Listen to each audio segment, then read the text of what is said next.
दोस्तों, मैं आपका दोस्त मनोज कुमार तिवारी। आज आप लोगों का बोर्ड एग्जाम में केमिस्ट्री का पेपर था जो कि आप लोग दे चुके हैं। अब सवाल ये उठता है कि केमिस्ट्री का पेपर कैसा था। थोड़ा मेरी आवाज़ फंसी हुई है तो थोड़ा ध्यान से सुनिएगा। केमिस्ट्री का पेपर, अगर हम बात करें केमिस्ट्री के पेपर की, तो केमिस्ट्री का पेपर बहुत ज़्यादा टफ नहीं था, लेकिन एक दो क्वेश्चन ऐसा था जिसमें स्टूडेंट को थोड़ा सा मेहनत करना पड़ा। मतलब जो स्टूडेंट अच्छे से पढ़े होंगे वही एक दो क्वेश्चन जो टफ क्वेश्चन था उसको सॉल्व किए होंगे। जैसे अगर हम बात करें इलेक्ट्रोकेमिस्ट्री के प्रॉब्लम की, तो इलेक्ट्रोकेमिस्ट्री का जो एक पार्ट मतलब प्रॉब्लम जो था, उसमें एक पार्ट का जो प्रॉब्लम था वो अच्छा था, जिसमें स्टूडेंट को थोड़ा सा परेशानी आया।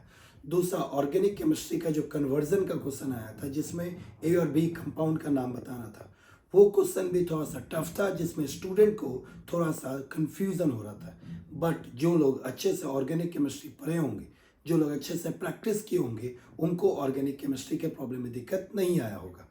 अगर हम बात करें सॉल्यूशन चैप्टर की, तो सॉल्यूशन चैप्टर का जो प्रॉब्लम पूछा गया था वो आसान पूछा गया था, जिसको स्टूडेंट आसानी से कर सकते हैं, बशर्ते वो अगर फॉर्मूला वगैरह अच्छे से याद किए हैं और उस टाइप के प्रॉब्लम को बनाए हैं। तो अगर हम बात करते हैं पूरे पेपर में, तो पूरे पेपर में जो दिक्कत आ रहा था स्टूडेंट को, वो केस बेस्ड में जो 4 नंबर का क्वेश्चन था।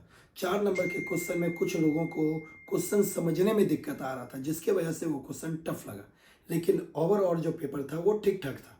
कोऑर्डिनेशन कंपाउंड का जो क्वेश्चन था वो भी आसान था, जिसको आसानी से स्टूडेंट कर सकते थे। इनऑर्गेनिक की अगर हम बात करें, तो इनऑर्गेनिक का एक प्रॉब्लम में दिक्कत आ रहा था, एक क्वेश्चन में दिक्कत आ रहा था। बाकी इनऑर्गेनिक के क्वेश्चन में ज़्यादा कोई टफनेस नहीं था। 5 नंबर के क्वेश्चन में वही हम आपको बताएं, जो एक पार्ट था उसमें प्रॉब्लम आ रहा था। ऑर्गेनिक का जो क्वेश्चन पूछा गया था 5 नंबर में, उसमें एक पार्ट में स्टूडेंट को प्रॉब्लम आ रहा था। तो ओवरऑल जो पेपर था वो बहुत ज़्यादा टफ नहीं था। अगर 2-3 क्वेश्चन को छोड़ दिया जाए तो बाकी प्रॉब्लम आसान था।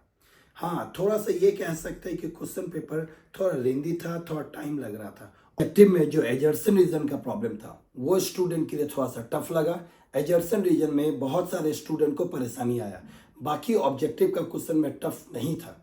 16 क्वेश्चन में जो एजर्सन रीजन का मेन प्रॉब्लम था, उसी में स्टूडेंट को मेन दिक्कत आ रहा था। एजर्सन रीजन के प्रॉब्लम स्टूडेंट को थोड़ा सा टफ लगे। बाकी ऑब्जेक्टिव का जो क्वेश्चन था वो ठीक था। 2 नंबर का क्वेश्चन भी ऑलमोस्ट ठीक था। 3 नंबर का क्वेश्चन भी ठीक आया था। एक खाली आपका जो ऑर्गेनिक का क्वेश्चन था वो थोड़ा सा टफ आया था। मतलब कि ऑर्गेनिक का जो क्वेश्चन आया था वो स्टूडेंट को बार बार चैलेंज कर रहा था। बाकी केमिस्ट्री का पेपर ठीक था। जो लोग अगर अच्छे से इसको पढ़ाई किए होंगे, मतलब पीछे 3-4 महीना जो भी अच्छे से स्टूडेंट पढ़े होंगे बोर्ड के लिए, उनका केमिस्ट्री का पेपर अच्छा गया होगा। क्योंकि केमिस्ट्री के पेपर में 3 से 4 क्वेश्चन को छोड़ दिया जाए, ऑब्जेक्टिव और 5वां सम मिलाकर 3 से 4 क्वेश्चन को छोड़ दिया जाए, तो बाकी जो पेपर था वो आसान पेपर था, जिसको आसानी से कर सकते हैं। हाँ, ये कह सकते हैं कि पेपर थोड़ा लेंदी था, थोड़ा टाइम लग रहा था और कुछ कुछ कंसेप्चुअल पॉइंट में दिक्कत आ रहा था। अब आपका केमिस्ट्री का पेपर समाप्त हो चुका।